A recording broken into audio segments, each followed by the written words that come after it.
Thanks so much for joining us for another session of Coffee Candidates in Conversation. We are bringing this series to you as voters because we understand how important it is for voters to have as much information as possible about candidates. Why is that important? Well, we want you to make good decisions at the polls. Well, great decisions at the polls. So today we have with us a special guest, and I'm assuming that many of you have already gotten to know her. Her name is Miss Ruby Powell-Dennis, and she is running for state representative for District 97. So good morning. Good morning. Thank you so much for having me, Mike. It's a pleasure to be with you. Yeah, we're glad to have you. You know, of course, it's Coffee Candidates in Conversation. So do you have your mug ready to go? You fired up and ready to go with it? Okay. Okay. I do. Nice. Well, I understand how busy this time is for candidates, and so I'm going to jump right in and get by the getting this good. I know you got to get to the polls. So let's start with this question. Can you tell us something about Miss Ruby Powell-Dennis that we cannot find by searching you on Google, that we wouldn't know from checking your campaign website, and that we couldn't learn from working with you in your professional capacity? Certainly. So I'm proud to be one of 19 women in my immediate family. I'm the last of 5 girls. I have quite a few nieces, my daughter. And so I come from 3 generations of really strong, amazing college graduates and women who have been small business owners, have had successful small businesses, and who have been serving in our educational system in some capacity. I'm the 3rd generation educator in my family. My grandmother served in the classroom for almost 40 years. My mother served for 39. And it is my hope to catch them, if not surpass them, and be in service of students and families as well. So I'm very strong, but I get it honest. Nice. I love that. Well, let's kind of dig in and go ahead and again get while the getting is good. Okay, so we know that as a candidate, well, when you become a candidate, your life essentially becomes the issues that matter most to your constituents.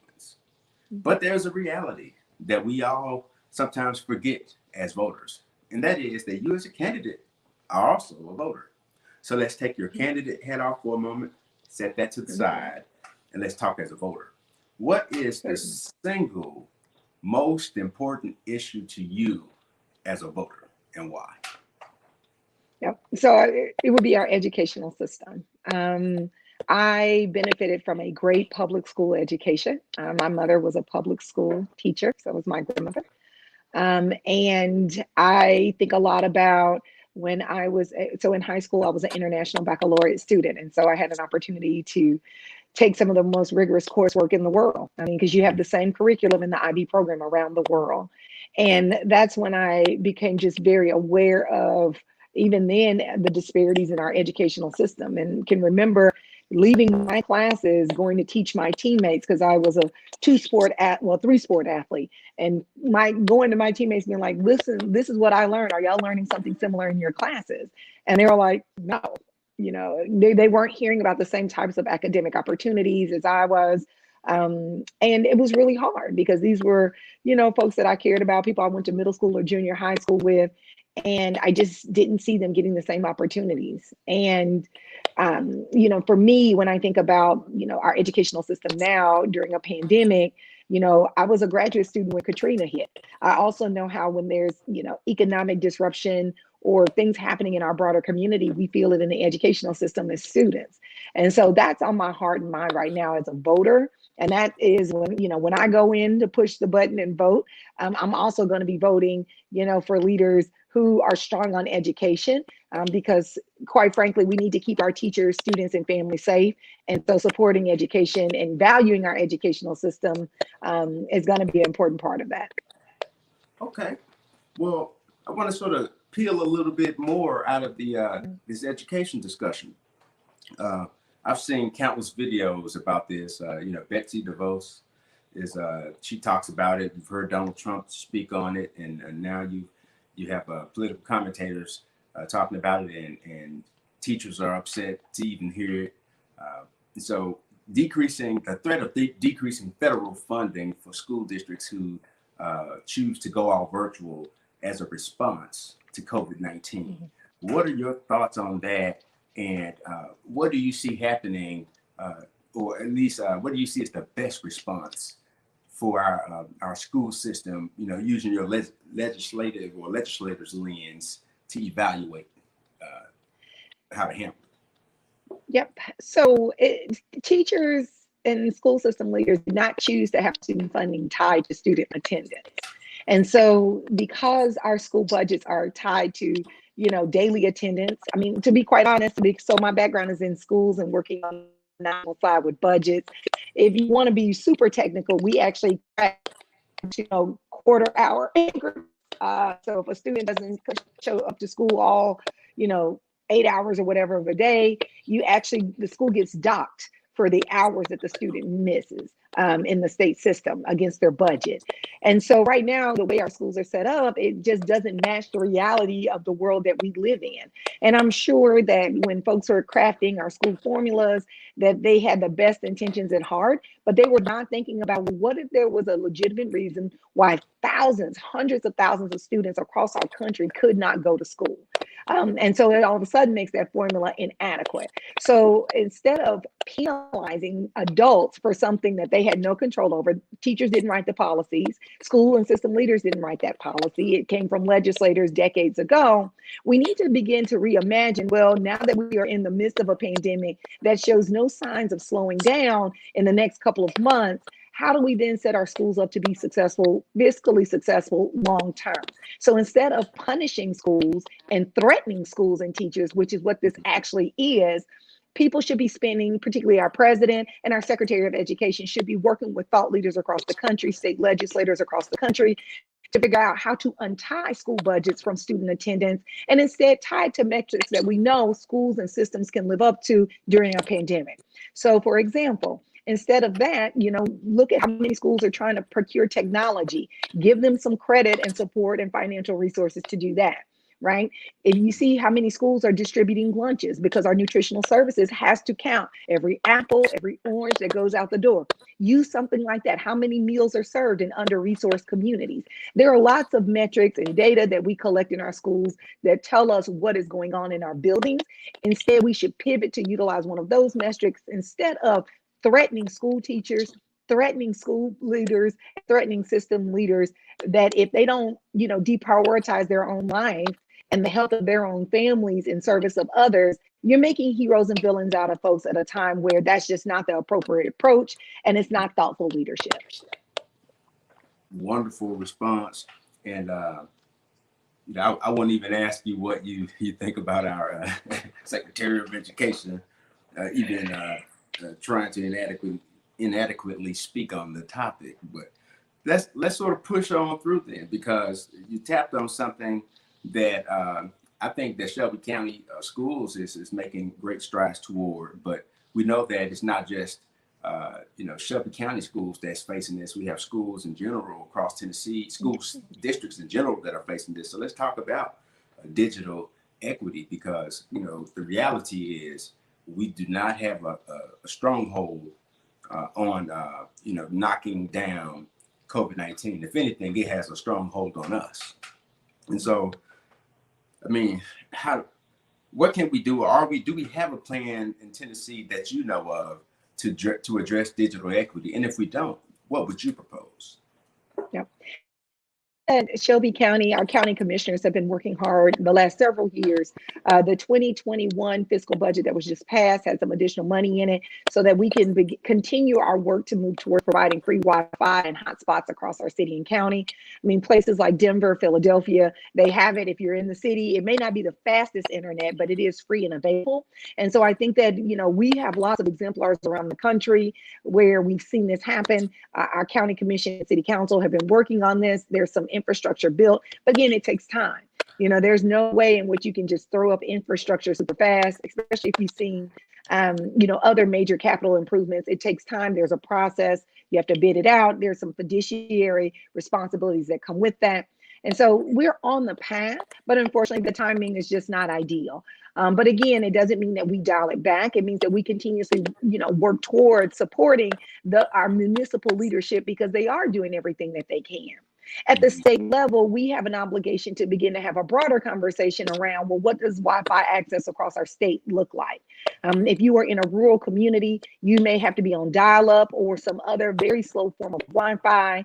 And quite frankly, it's not going to meet your needs if you're a parent who is trying to provide instructional support to your children at home. And so I say all that to say, as we look, one of the big slogans on my campaign is 21st century leadership for 21st century challenges. We knew that this challenge was coming. We have seen the proliferation of Silicon Valley, the influence of social media. We've seen how technology has changed our lives in ways that we never could have imagined. So this is not new. But again, if we want to make sure that every single person in our state is taken care of, then we have to start treating access like a the same in which the Tennessee Valley Authority, under the New Deal many decades ago, it stimulated economic development in rural communities. It brought permanent jobs to those communities and changed the lives of thousands of people up and down the Tennessee Valley because it stretches across several states. We need to be thinking that way about, infrastructure building in our state. It's, again, not just a Shelby County or a District 97 issue. Rather, we have reached a place in our country and in our state where we actually need to roll out bigger infrastructure projects. And so digital equity should be a part of that. Because, again, if we're going to be putting up cell phone towers, 5G and all of that, we need to be also thoughtful about our brothers and sisters in rural communities who have a need as well. Okay. Well, look. Now we're about to go into our lightning round. I know lightning is really fast. We'll give you about a minute and a half on these questions. So we're going to go into the slow lightning round. And what I'll do is I'll pick an issue and just display it on the screen. And what I want you to do is dig in on it and tell us your thoughts. If there's an opportunity you see, talk about it. And we want to sort of keep the answers at about a minute and a half. And if you see one that's a high value target for you in terms of, where you really need to share some stuff, you let me know. And then we'll pause and dig in on that, based on how much time we have left. Fair enough? Sounds good. Okay. Let me see. What do we get? All righty. Question that a lot of people would love to hear an answer to. What is a livable wage? Yep. So I'm going to go with $15 an hour. At the end of the day, our current minimum wage is less than $8 an hour. Inflation in our country is rising. We've been through a recession in 2008. We are in the midst of a recession, depending on who you ask now. And so we have to put people on a path towards $15. Stop. Nice. And it's been a decade. And that is a long time to not have an increase. Let me pick.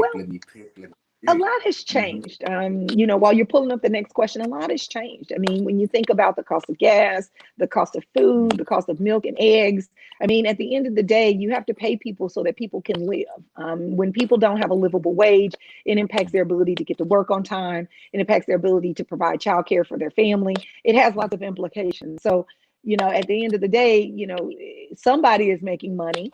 We just want to make sure that the people who are serving us, who are on the front lines, who are working hard, that working families and hardworking Americans get the wages that they've earned.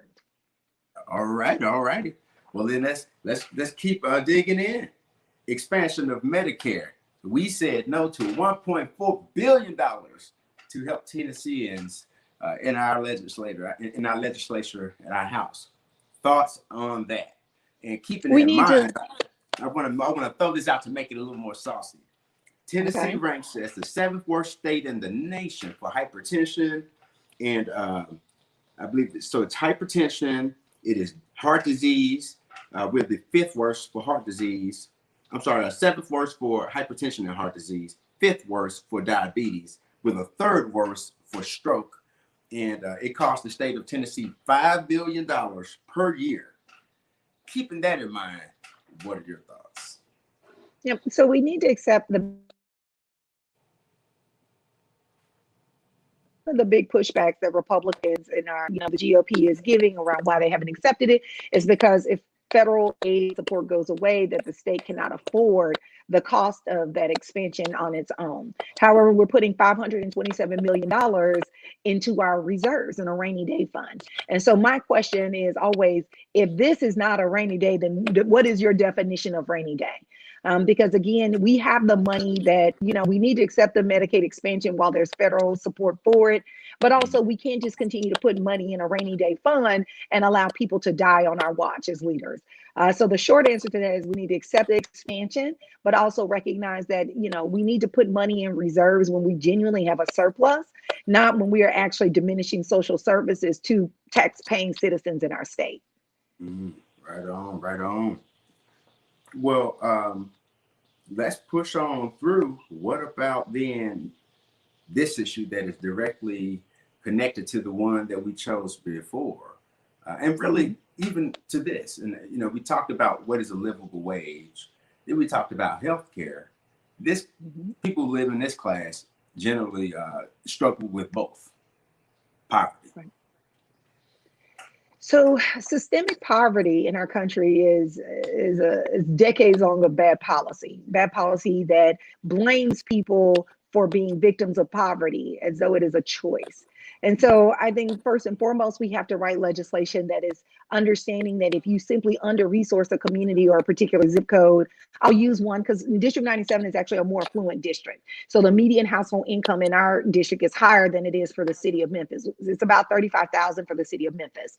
And so when I think about how do we actually tackle and address poverty, it's about, okay, so if we're talking about a Green New Deal, for example, and we're talking about a light rail or jobs, to, increase and improve the efficiency of our public transportation system, then those jobs should go to communities like 38127 zip code, which has some of the highest infant mortality rates in our state, if not and in this part of the country. It also has, some of the highest foreclosure rates because it was hit very hard by the recession in 2008. And also it is a community that is, 50,000 people. So that is the equivalent of a small, if you think a college town. And so until we actually start to unpack and really target zip codes that historically are under-resourced, poverty is concentrated in communities across our county, then we can't actually address it. And again, it is about when we roll out progressive legislation that's going to bring millions of dollars of revenue into a community, we have to choose communities that are victims of poverty, that are stricken by poverty, as anchors for these types of programs, so that again, it took decades to create the scenarios that we see now. It'll take us decades to undo that work. But again, you have to make substantial infrastructure commitments and put substantial projects that are going to be there permanently in those communities. Okay.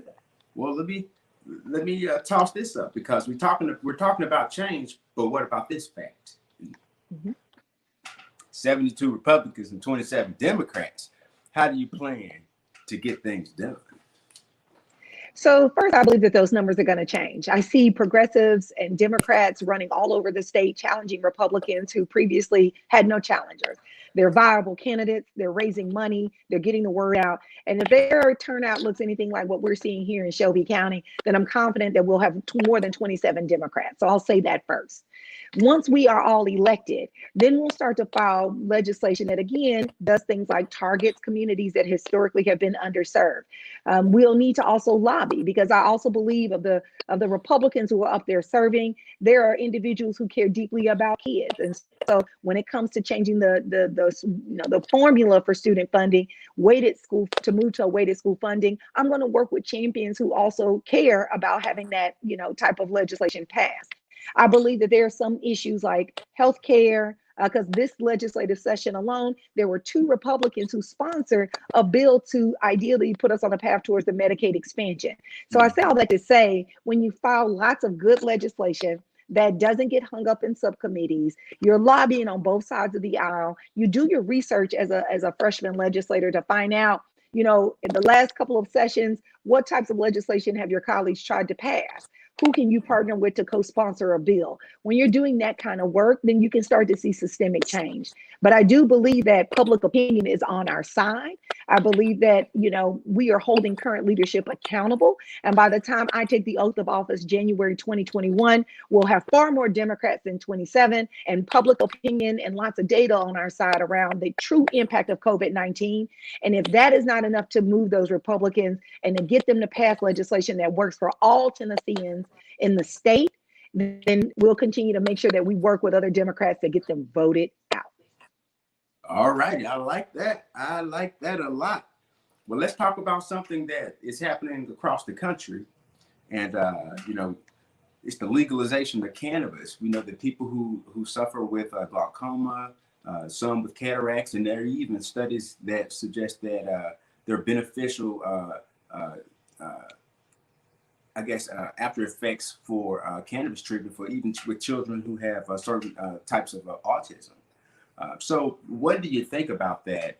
And how do you reconcile the legalization, if you support it, with the fact that there are so many people who are incarcerated for drug charges involving possession of cannabis, or the other way that it's phrased is marijuana. But for purposes of this, what are your thoughts on that, and how do you reconcile the two? Yep. So there's the whole narrative surrounding cannabis that has been longstanding. And so there's lots of emotions and feelings around that. My take on it is more around the business side of the legalization of cannabis. So when I looked at states like Florida and Colorado, Illinois, we can learn a lot from what went well and what didn't. So I'll go in a little bit of order to make sure I stay under time. So in Colorado, when they legalized cannabis, first for medicinal purposes and then recreational purposes, there were a lot of learnings. First, because they didn't fix their school funding formula. When the excess revenue rolled into their state's budgets, you still have school districts that are only operating 4 days a week before COVID-19 and didn't have money for bus transportation. So the first thing is that before you agree to the legalization of cannabis, you actually need to make sure that you don't have other policies on the books that when that additional surplus and revenue rolls in, we don't want it to go to a rainy day fund. I want to see that go directly to our educational system because it does not have the money that it needs. And so for me to feel confident about a piece of legislation, I want to know where is the money going once we do legalize it, whether it's for medicinal or recreational purposes. Because again, as I saw from Colorado, they have a surplus in their budget, but it is not going to the students and families that are in need. So that's one part of it.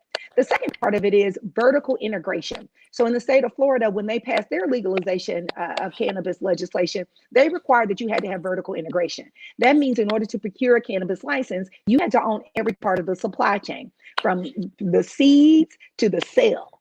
And so when you think about that, for African Americans or individuals or from marginalized communities who don't have the financial capital to get into the business, there's no way you could purchase a cannabis license in the state of Florida for a whopping $55 million. That's right. That's what it costs to procure. There are 2 licenses right now for sale for $95 million combined in the state of Florida. But again, if you cannot prove vertical integration, you legally cannot procure that license.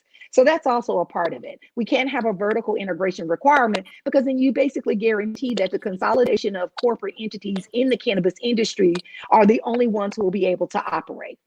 The other part of that is we have too many banking regulatory pieces so that even if you and I said we wanted to get into the industry, banks already are hesitant to loan to African Americans who are starting businesses, who are seeking entrepreneurship. So until we look at banking regulations, there is no place for folks to legally put their money. So again, if you are a supplier selling, say, plastic wrap to cannabis, to a cannabis business, your bank account can be frozen, even though all you sell is plastic wrap. But if one of your vendors is a cannabis vendor, that can actually create problems for you. So there's as you start to look at second and third tier vendors to this industry, they're going to have some issues if they can't get the banking regulatory pieces solved. The final portion of it is the expungement. When you think about individuals who have been incarcerated over the last several decades for the possession of cannabis in whatever form intend to distribute, So to use Florida as an example, they passed Amendment 4 so that individuals who've been convicted of felonies got the right to vote, but then essentially put a poll tax on it. So, I say all that to say, I want to see legislation in the state of Tennessee that addresses all of those issues and includes social equity programs. So one thing we learned from Illinois is, great, you want more minorities to be involved and to have access to cannabis licenses, but the social equity programs allow venture capitalists to come in and be major stakeholders and shareholders in minority-owned cannabis businesses. Again, so how are you then protecting people who have been victimized by the criminal justice system for possession of cannabis over the last several decades? And then you're finding a way to monetize it so corporate boards of directors and individuals who won't have anything on their background, who are going to benefit from the financial, from the revenue generated by this industry. So I am in support of the legalization of cannabis so long as it answers all of those components. Vertical integration. Where is the money going? What do social equity programs look like? And again, how are we taking care of the individuals who have been criminalized previously for possession of cannabis or the intent to distribute? Very thorough. Okay. I really I like the way you had communicated the issue breakdown on that, especially the part about having a defined pathway for the expenditure that we'll be using that revenue on. And so I really like that. It's about as close to earmarking as you could get with the government. And I think one of the concerns, even with that, is that there's it tends to be a distrust among voters that, when the government says, hey, we're going to do this to raise money and we're going to spend it on that. And I think, historically, we found that, in certain areas it happens, but in a lot of areas it doesn't happen the way that voters expect for it to happen based on, the presentation of the information. And so that's definitely something that resonates with me. Obviously, the social justice piece resonates. You open my eyes to a couple things, especially on the vertical integration piece. So speaking of that, and I think, to your point, we think a lot about, at least, there's lots of movies and that talks about the fun parts of, cannabis culture. But the reality of it is this is still a business. This is a pharmaceutical business. And so we would never open the door for like opioids in this way. We would never open the door without any expectations for any other drug. And so, I say all that to say, we can't just allow people to, sell us something and then not ask questions like how, the corporate boards of directors, the people who are making decisions about this, who are clearly making money and revenue off of it, how is that then going back into marginalized communities? Okay. Well, let's talk about it, because vertical integration is an issue when we're talking about new industry, right? And let's talk about our supporting our small local businesses, which is, for us, the key to creating jobs. So let's see what your thoughts are on it. So I think that it's really important that a dollar generated circulate in our community as many times as it possibly can before it leaves our community going somewhere else. I also believe that our small local businesses here in Shelby County, and I'm specifically speaking of businesses that have 250 and fewer employees. So that's like schools or small businesses. There are lots of entities that would apply to, but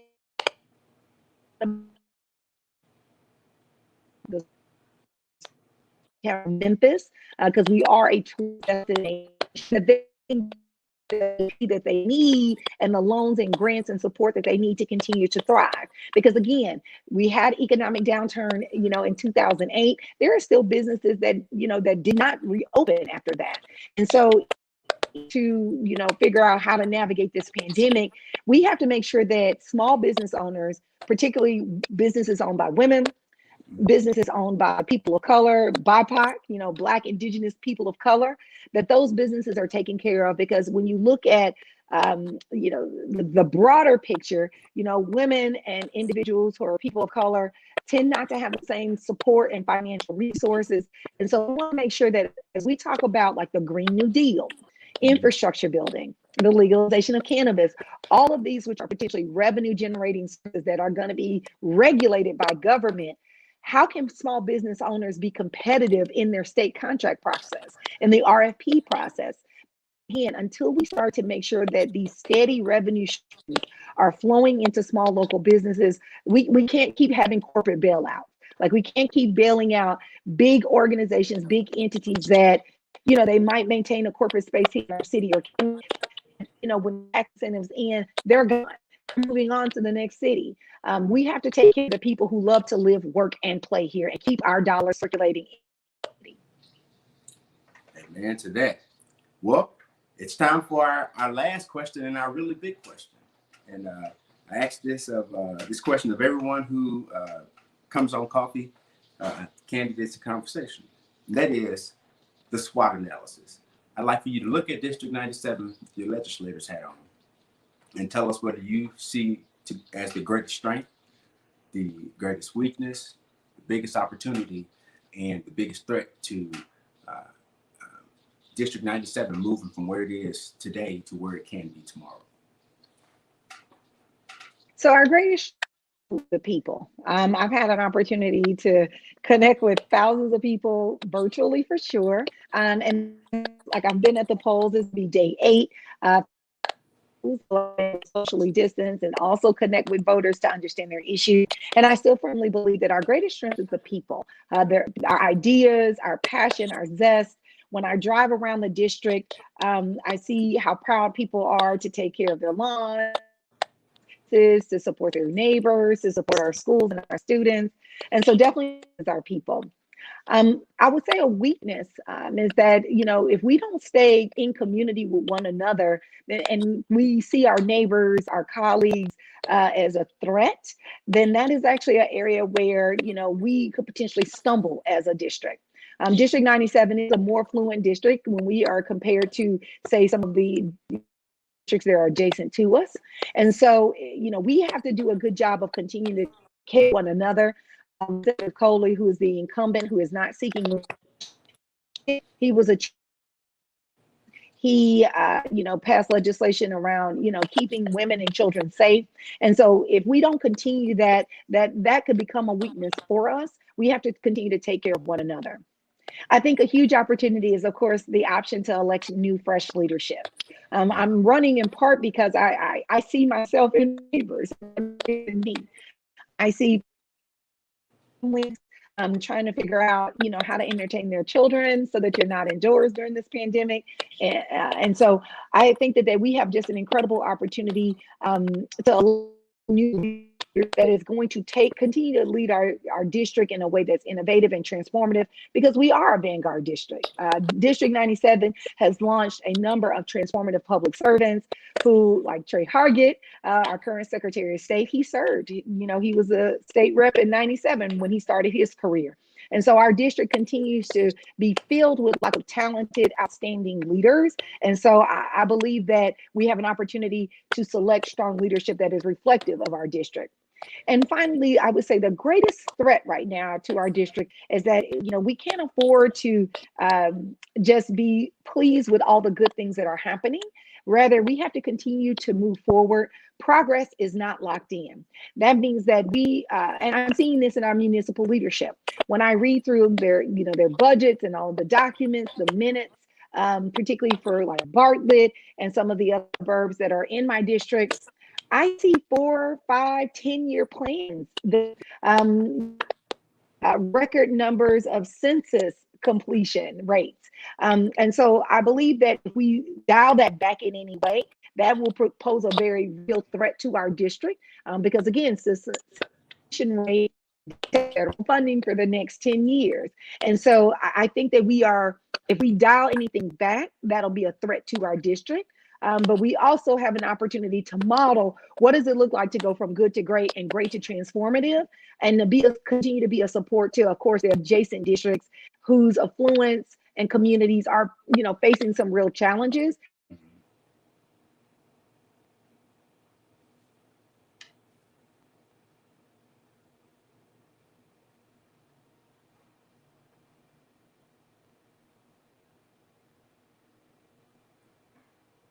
I think we may have stumbled across a bad spot in our connection.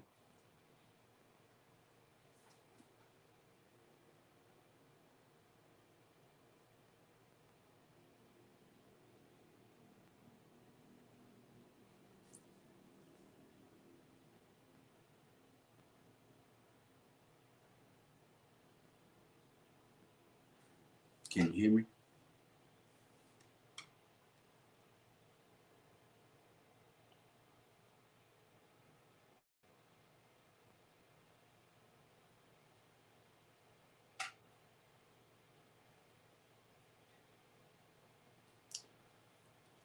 We'll give Miss Ruby Powell-Dennis a moment to reconnect.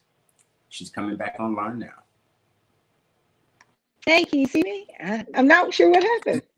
She's back. She's back. Well, we waited on you.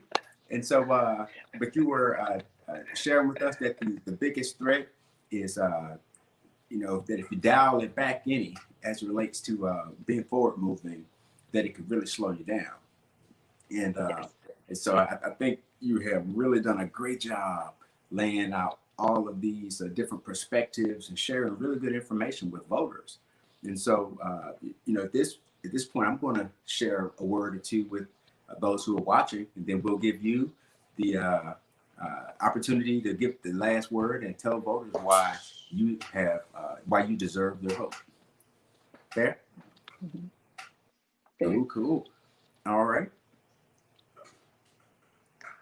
So if you're watching this, understand that everyone can make a difference, and one vote can be the difference. As residents of Shelby County in the city of Memphis, we have a responsibility, an obligation, a civic duty to elect leaders that will do the right thing under pressure every time. We need leaders who will be responsive to our needs. We need leaders that will engage us and help restore the trust in government. So you've got to get out to vote to make that happen. That comes from accountability. We have to hold leaders accountable. But to hold leaders accountable, we must ourselves act with a sense of responsibility. So let's be accountable for exercising our voice, which is our vote. On top of that, I want to give you an update, or really more of a reminder. July 30th is quickly approaching. Today is July 25th. The last day to have your request for an absentee ballot in hand at the election commission is the 30th. That means you can't send it on the 30th if you want to be able to vote by absentee ballot. It has to be in the hands of the election commission by the 30th. So make sure that you request a ballot now if you plan to vote by absentee ballot. But understand this: if you have requested an absentee ballot and for any reason you decide to go to the polls and vote, you'll be able to vote, but it will be on a provisional ballot and your vote may or may not be counted. So if you don't have your absentee ballot yet and you've already requested it, call, email, and get that ballot so that you can vote by absentee ballot. Lastly, I want to say that we have to have another responsibility that's huge. We have to make sure we participate in the census, because our participation ensures that our district lines are drawn fairly, and to make sure, or it ensures rather, that all of the dollars that should come to Tennessee from our federal government and actually make it to Shelby County gets here, because our communities need those resources so that we can continue to move forward. So everybody, let's come to our census and take the census, okay? So let's make that happen. And now we're going to turn it back over to Miss Ruby Powell-Dennis.